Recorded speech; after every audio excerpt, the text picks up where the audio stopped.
சிறகடிக்க ஆசை சீரியலோட அடுத்த எபிசோட் என்ன அப்படிங்கிறத இந்த வீடியோல பார்த்து தெரிஞ்சுக்கலாம். உடனே வந்து பார்த்தீங்கன்னா விஜயா ரோகிணியோட ரூமுக்கு போயிட்டு உடனே உங்க அப்பாவுக்கு ஃபோன் பண்ணி வரவை அப்படிங்கிற மாதிரி விஜயா சொல்றாங்க. இதெல்லாம் சரிப்பட்டு வராது. ஒண்ணுமே இல்லாத மீனா வந்து பார்த்தீங்கன்னா முத்துக்காக அவ்வளவு விஷயம் பண்ணும்போது இவ்வளவு பெரிய பணக்கார பொண்ணா இருக்கிற உங்க அப்பா வர ஃபாரின்ல பெரிய பிசினஸ் மேனா இருக்காரு. உடனே வந்து பார்த்தீங்கன்னா அவருக்கு ஃபோன் போட்டு அவர் வரவை அப்படிங்கிற மாதிரி விஜயா ரொம்ப கோவத்துல வந்து ரோகிணி கிட்ட பேசுறாங்க. ரோகிணி உடனே எதாவது சொல்லி பார்த்தா முழப்ப பாக்குறாங்க. ஆனா ஒத்த கால நிக்கிற விஜயா வந்து பார்த்தீங்கன்னா எதுவுமே கேட்கற மாதிரி தெரியல. இந்த மனோஜுக்கு வந்து என்னதான் ஆச்சு, படிப்பு தான் இருக்கு, ஆனா வந்து வேலை தான் வந்து எதுவுமே கிடைக்க மாட்டுது. இந்த முத்துக்கிட்ட அப்பப்ப அசிங்கப்படுத்தி இவனோட வேலையாவே இருக்கு. இதுக்கு மேலேயும் வந்து பார்த்தீங்கன்னா மனோஜ் அசிங்கப்பட தேவையில்ல. உடனே உங்க அப்பா ஃபோன் பண்ணி வரவே அப்படிங்கிற மாதிரி விஜய் வந்து ரொம்ப ஆதங்கமா வந்து பார்த்தீங்கன்னா பேசுறாங்க.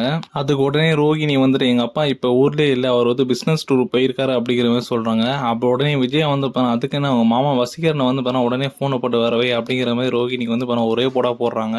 உடனே ரோகிணி ஓடி போய் வித்யா கிட்ட நடந்தது எல்லாத்தையும் சொல்ல உடனே வித்யா வந்து உடனே மனசுல வந்து அதை நினைச்சு சிரிப்பாங்க.